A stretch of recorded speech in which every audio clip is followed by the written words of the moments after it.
Fala galera, não repara a bagunça, muito menos a falta de cenário, mas por enquanto é o que tem. Meu nome é Matheus Soares, eu sou scout brasileiro e eu tô começando esse canal agora no YouTube de futebol. Pode seguir também no TikTok como scout.brasileiro, no Instagram como scout brasileiro e no Twitter como scout brasileiro também. Já se inscreve nesse canal, deixa seu like, se quiser compartilha também para dar aquela moral. Bom, hoje é segunda, quando estou gravando isso, o Brasileirão retornou. Com isso, nós temos muitos palpites para o que deve ser esse recomeço de temporada aqui no Brasileirão e futuramente na Europa também, né? Muitas transições acontecendo. Mas eu queria meter mais ao Brasileirão mesmo, para a gente falar e qual é o meu palpite de que time vai sobressair mais, quem vai se destacar mais nesse período. Desde já, mais uma vez, deixa seu like e tamo junto aí. Bom, meu palpite desde sempre, antes mesmo do Super Mundial começar, era que os 4 times que fossem disputar o Mundial tivessem um desempenho bem melhor quando voltassem. Uma porque se reforçaram, de todos eles, acho que o Botafogo e o Flamengo foram os que melhor se reforçaram, inevitavelmente. O Fluminense ele contratou o Soteldo e já vinha com o Renato Gaúcho também, que com o elenco agora mais fortalecido deve vir a brigar por coisas importantes no Brasileiro e na Sul-Americana, além da Copa do Brasil, obviamente. Mas Botafogo e Flamengo, para mim, fizeram contratações muito pontuais. Além de que esses times também já vêm com bastante dinheiro, né? Principalmente o Fluminense, que se eu não me engano está na faixa dos 350 milhões de reais, que adquiriu só jogando o campeonato e chegando até as semifinais. Bom, pelo desempenho do Botafogo contra o Vasco, já dá para ver que o Botafogo de fato já está entrosando e que a saída do Renato Paiva, que eu particularmente achei que fosse uma coisa que ia atrapalhar o desempenho da equipe, não foi tão sentido assim.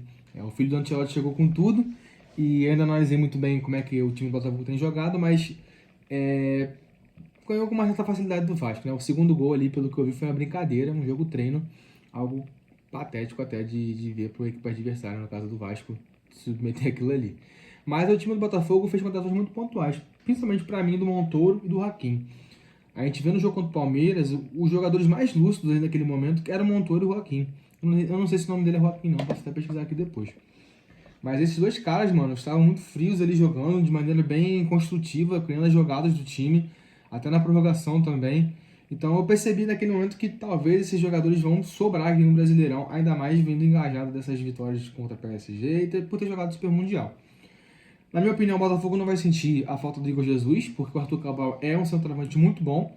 E à medida que ele for entrando em forma no Brasil, na minha opinião, ele vai sobrar.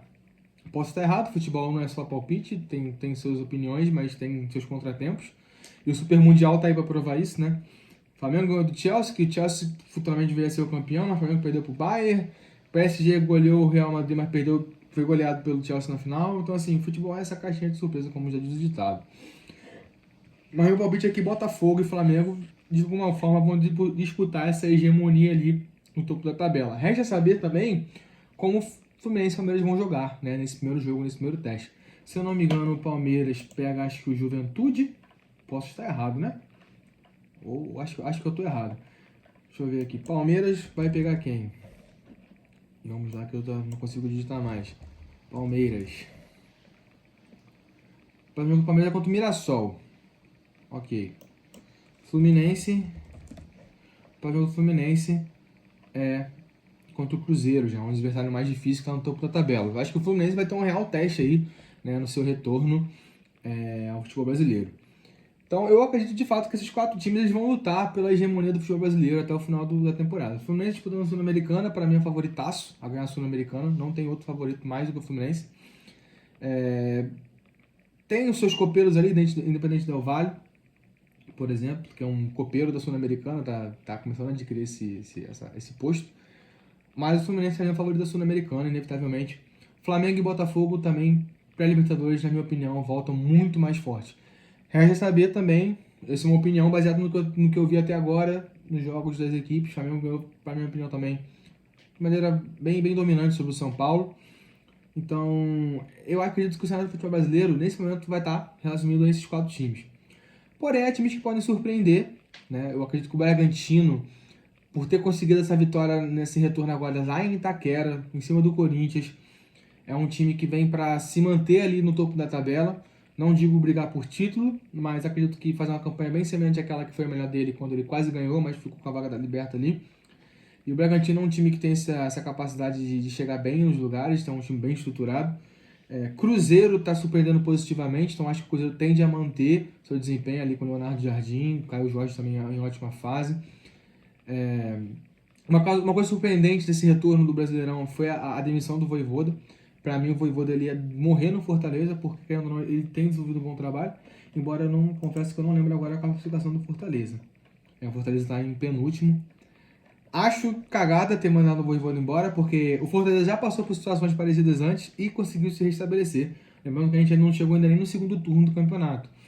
Então acho que o Vojvoda ele pode sim, poderia, né, ter desenvolvido uma remontada aí do Fortaleza.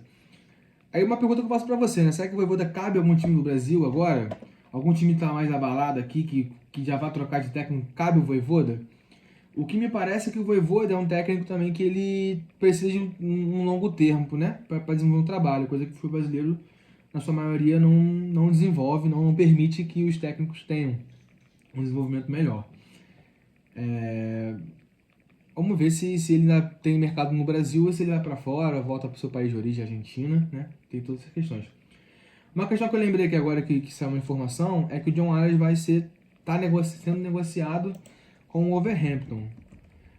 Para mim, essa é uma boa notícia, tanto pro John Arias, que pensa em Europa ainda, né? Ele já tem seus 27 anos, mas já porque para a Europa isso é um pouco avançado, mas basta ver o que ele fez no Mundial de Clubes para ver que isso para ele não vai fazer muita diferença. É um jogador muito versátil, que eu acho que cabe em qualquer equipe do mundo ali, né? No sentido de se estabelecer, de chegar e ganhar seu espaço. Não é titular em toda a equipe da Europa, mas também não é um cara para ser descartado. Só que se for uma questão de dinheiro, eu não sei se o Fluminense faz sentido vender o João Arias. Porque o Fluminense volta desse Mundial com 350 milhões de reais aí.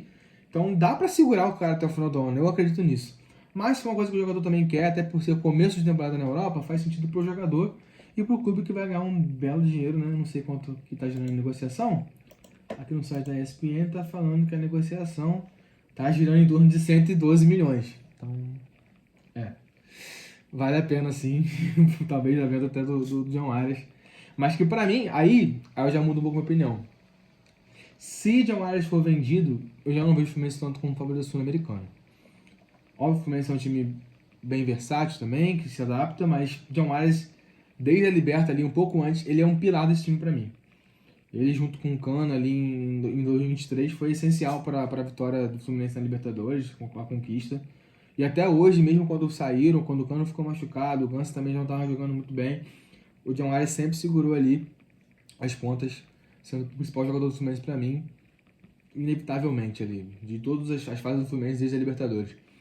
Então eu já não sei se eu concordo que a Sul-Americana é um título favorito do Fluminense, porque eu considero o John Arias esse pilar do Fluminense. Mas vamos deixar o Fluminense como favorito da Sul-Americana.